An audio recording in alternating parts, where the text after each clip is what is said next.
महोदय, हमने अपने निर्यात से जितनी आमदनी होने की और बाहर से जितनी सहायता मिलने की आशा की थी वह उससे कम हुई है और विदेशी मुद्रा की कमी के कारण हमारे उद्योगों के उत्पादन को भी धक्का पहुंचा है।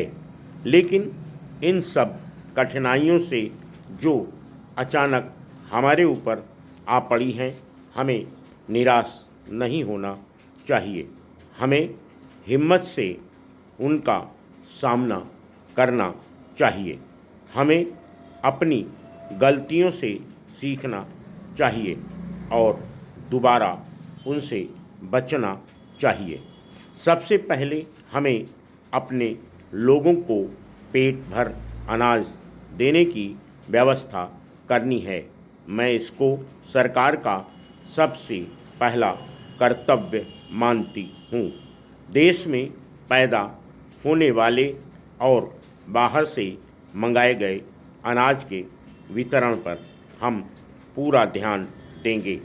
मैं देश के लोगों से और राज्य की सरकारों से आशा रखती हूँ कि सब लोग हमारा गल्ला इकट्ठा करने का, बांटने का और राशन का काम ठीक ठीक चलाएंगे।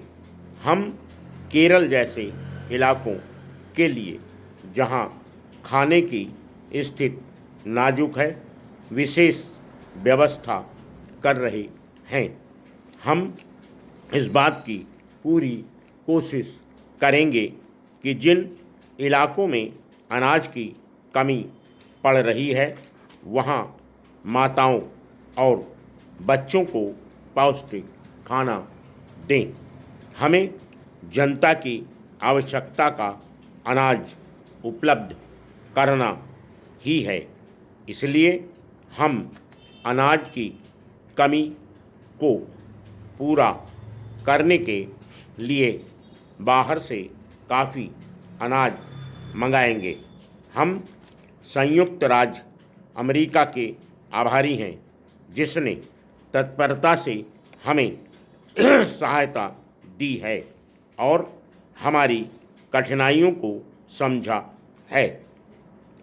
लेकिन हमारी खाद्य समस्या पैदावार को बढ़ाने से ही हल हो सकती है।